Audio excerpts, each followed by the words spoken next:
इस देश को बर्बाद करने का कसम खाया हुआ, बीड़ा उठाया हुआ है। जब तक देश के एक एक नागरिक को तुम लोग कंगाल नहीं करोगे, इसकी सौगंध खाई है। यस बैंक किसके शासनकाल में डूबा? बीएमसी बैंक किसके शासनकाल में डूबा? पीएमसी बैंक किसके शासनकाल में डूबा? लक्ष्मी विलास बैंक किसके शासनकाल में डूबा? विजय माल्या किसके शासनकाल में विदेश भागा? नीरव मोदी किसके शासनकाल में विदेश भागा? फैसला तुमको करना है कि क्या खा के आए हो, गोबर खा के आए हो कि मूत्र पी के आए हो। और ये भागने वाले सारे कहाँ के? गुजराती। भगाने वाला कौन? गुजराती। वीजा देने वाला कौन? गुजराती। मित्र किसका? गुजरातियों का। देश का प्रधानमंत्री कौन? गुजराती। देश का गृह मंत्री कौन? गुजराती। आरबीआई का गवर्नर कौन? गुजराती। सीबीआई का डायरेक्टर कौन? गुजराती। अब इतने चोर गुजराती आ रहे। 100 साल पुराना बैंक फिर से एक बारी भारतीय जनता पार्टी की सरकार में डूब गया। किसने डुबाया ये तो हम लोग समझ सकते हैं। सरकार किसकी है? भारतीय जनता पार्टी की है। डूब किसके राज में रहे हैं बैंक? भारतीय जनता पार्टी की सरकार में डूब रहे हैं। डुबोने वाला कौन है? भारतीय जनता पार्टी के मित्र हैं। घोटाले कौन करते हैं? भारतीय जनता पार्टी के मित्र हैं। भगाते कौन हैं इन मित्रों को? भारतीय जनता पार्टी की सरकार वीजा देके इनको भगाने का काम करती है। फिर भी देशभक्ति का ढोंग, फिर भी। अरे भाई, 100 साल पुराना बैंक लक्ष्मी विलास बैंक, 100 साल पुराना बैंक है ये। और 100 साल पुराने बैंक को डुबोने का काम किसने किया है? अंधभक्तों, तुम्हारे तो यहां गोबर भरा हुआ है। मेरी बातें समझ में तुम्हें कभी नहीं आएंगी, क्योंकि तुमने इस देश को बर्बाद करने का कसम खाया हुआ, बीड़ा उठाया हुआ है। जब तक देश के एक एक नागरिक को तुम लोग कंगाल नहीं करोगे, इसकी सौगंध खाई है भक्तों ने। पता है किसको कहते हैं? अंधभक्त किसको कहते हैं? कई बारी बता चुका हूं। नशा ही नहीं उतरता है अंधभक्तों का। अब सोचो, यस बैंक किसके शासनकाल में डूबा? बीएमसी बैंक किसके शासनकाल में डूबा? पीएमसी बैंक किसके शासनकाल में डूबा? और अब लक्ष्मी विलास बैंक किसके शासनकाल में डूबा? विजय माल्या किसके शासनकाल में विदेश भागा? नीरव मोदी किसके शासनकाल में विदेश भागा? इस सवाल मैं पूछ रहा हूं भक्तों। गोबर खा के आए होगे तो नहीं जवाब दोगे, और आज गोबर नहीं खाया होगा तो सही मेरी बातों का उत्तर दोगे। फैसला तुमको करना है कि क्या खा के आए हो, गोबर खा के आए हो कि मूत्र पी के आए हो। ईमानदारी पूर्वक जवाब देना। किसके शासनकाल में ये सारे भागे हैं? नीरव मोदी किसके शासनकाल में भागा है? नीरव चौकसी किसके शासनकाल में भागा है? और ये भागने वाले सारे कहां के? गुजराती। भगाने वाला कौन? गुजराती। वीजा देने वाला कौन? गुजराती। मित्र किसका? गुजरातियों का। देश का प्रधानमंत्री कौन? गुजराती। देश का गृह मंत्री कौन? गुजराती। आरबीआई का गवर्नर कौन? गुजराती। सीबीआई का डायरेक्टर कौन? गुजराती। अब इतने चोर गुजराती आ रहे, बड़ा आश्चर्य लगता है कि गुजरात के तो ऐसे होते नहीं है। गुजरात के लोग बहुत अच्छे होते हैं, लेकिन ये सारे चोर की टीम इकट्ठी कैसे हो गई? और इन चोरों की टीम को आखिर क्यों पसंद कर रही है देश की जनता? कैसे साथ दे रही है? ये चंद गुजराती मिलके पूरे देश को कंगाल कर दिया। चंद गुजराती मिलके। और इलेक्शन जब आता है तो ये गुजराती मीडिया वाले, गोदी मीडिया नहीं कहेंगे, गुजराती मीडिया कहेंगे। गुजरात से ही लगभग चैनल चलते हैं और महाराष्ट्र से। तो ये गुजराती और महाराष्ट्री चैनल वाले सारे अपराधियों को पकड़ के भारत में लाने का काम ठेकेदारी ले लेते हैं चुनाव के समय में। आज आ रहा है, कल आ रहा है, परसों आ रहा है, ये पकड़ लिया, ये मोदी सरकार ने कर दिया, वो कर दिया। अब चुनाव खत्म तो अपराधी भी फरार। जैसे देखो 1990 से राम मंदिर बनते बनते आता है ना, चुनाव खत्म, मंदिर का मुद्दा खत्म।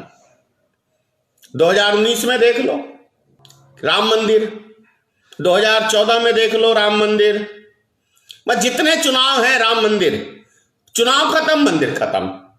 क्या लग रहा है 2024 से पहले राम मंदिर बन जाएगा? फिर 2024 में वोट कौन देगा? अरे भाई 21वीं सदी में हम लोग पहुंच गए, 21वीं सदी में। लेकिन अंधभक्त कहां चले गए, कहां इनकी बुद्धि चली गई? अंधभक्ति की भी हद होती है। उससे भी बड़ी बात है कि आज मैं देख रहा था महाराष्ट्र में बीजेपी के नेता, 2 साधुओं की हत्या हुई थी ना, शुक्र है उस गांव में कोई मुसलमान नहीं था, नहीं तो पक्का उन मुसलमानों को तो ठीकरा फोड़ ही देते ये भाजपा वाले।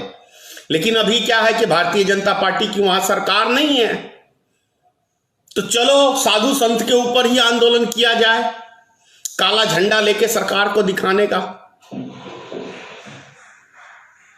वहां के साधुओं की तो भाजपा को इतनी चिंता है। लेकिन अभी जो क्या कहते हैं, झारखंड में मॉब लिंचिंग हुई एक साधु की, वो कांग्रेस को समर्थन करता था, उस पर एक टिप्पणी नहीं करेंगे, ये एक टिप्पणी नहीं करेंगे, क्योंकि गोबर भक्त हैं, गोबर खा के सुबेरे नाश्ता करके जाते हैं, वही दिमाग में कचरा भरा हुआ रहता है। कचरों की दुकान है, कचरे की दुकान है भाजपा, मतलब कचरे की दुकान। यहां कचरा भरा हुआ, उससे भी दूसरा कचरा बता रहा हूं आप। 2014 के अंदर ये आंदोलन करते थे बिहार को विशेष राज्य का दर्जा का। 2013 में विशेष राज्य का दर्जा, नीतीश बाबू भी लगे हुए रहते थे, सुशील कुमार मोदी भी लगे हुए रहते थे, भारतीय जनता पार्टी की पूरी टीम लगी रहती थी कि बिहार को विशेष राज्य का दर्जा दो, बिहार का विशेष राज्य का दर्जा दो। अरे भाई डबल इंजन की सरकार, अब किससे, यमराज से विशेष राज्य का दर्जा मांगोगे क्या? अब किससे विशेष राज्य का दर्जा? अब नहीं मांगोगे, अब कोई विशेष राज्य की दर्जा की जरूरत नहीं है। सत्ता के लिए विशेष राज्य का दर्जा मांग रहे थे कि हमें सत्ता में आना है, इस चीज के लिए विशेष राज्य का दर्जा चाहिए। सत्ता मिल गई, विशेष राज्य का दर्जा खत्म हो गया। इसी की भूख थी ना।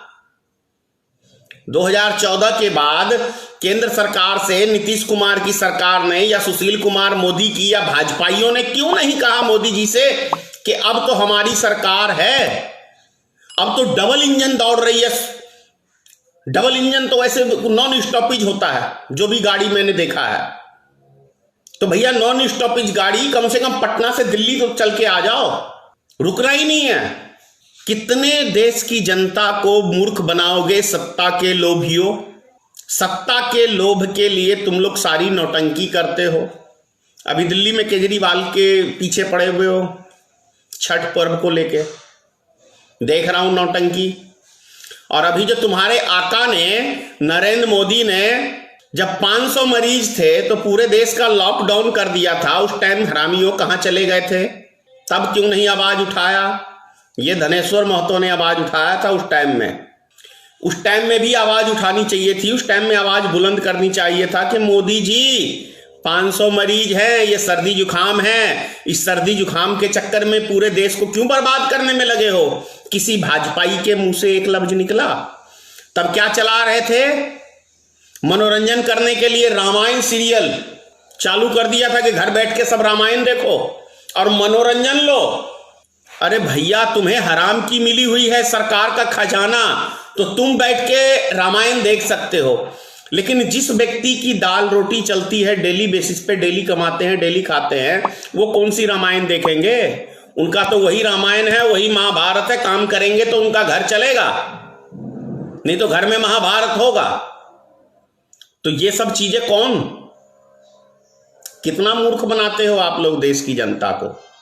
छठ पर्व है, अभी आपने देखा, अभी फिर सरकार कह रही है कि आप लोग घर से बाहर ना निकलो। अभी तो 10 दिन भी नहीं हुए चुनाव खत्म हुए, 10 दिन भी। आज 18 तारीख ही है, क्या कहते हैं, 10 तारीख को काउंटिंग हुई थी। कैसे ये नेता रैलियों के लिए भीड़ इकट्ठा कर रहे थे। साला कोरोना भाग गया था, तब कोरोना भाग गया था, लेकिन अब बीमारी फिर फैल गई। मैं तो पहले ही बोल रहा था चुनाव खत्म हो जाएगा तो फिर बीमारी फैल जाएगी। नेता के डर से बीमारी भाग गई थी, पता है, क्योंकि नेता की सभा की बात थी, मोदी की सभा की बात थी, मोदी के नेताओं को सभा करना था, इसलिए कोई देश में कोरोना नहीं था। अभी बंगाल में भी कोरोना भाग जाएगा। आपको क्या कहते हैं, चुनाव आ रहा है, नजदीक आ रहा है, 5-6 महीने बाद चुनाव है बंगाल का। कोरोना भाग जाएगा, 4 राज्यों में चुनाव है, कोरोना भाग जाएगा, वहां पे आप देख लेना पक्का। फिर चुनाव खत्म, फिर कोरोना चालू हो जाएगा। मैं देश की जनता से अपील करता हूं, समझो इस ढोंगी देशभक्त पार्टी को, ढोंगी राष्ट्रभक्ति को। ये ढोंग है राष्ट्रभक्ति का। ये सिर्फ हमें लूट रहे हैं, देश की जनता को लूटने के लिए राष्ट्रभक्ति का ढोंग करते हैं। ये देश को लूटने के लिए राष्ट्रभक्ति करते हैं। अब तो लूट लिया, कंगाल कर दिया देश को, अब तो देश को बकस दो। अरे 100 साल तक के लिए तुमने धन इकट्ठा कर लिया है भाजपाइयों ने, अब देश को बकस दो। इस खबर को अभी लाइक करें, शेयर करें, अभी चैनल को सब्सक्राइब करें और घंटी जरूर दबाएं।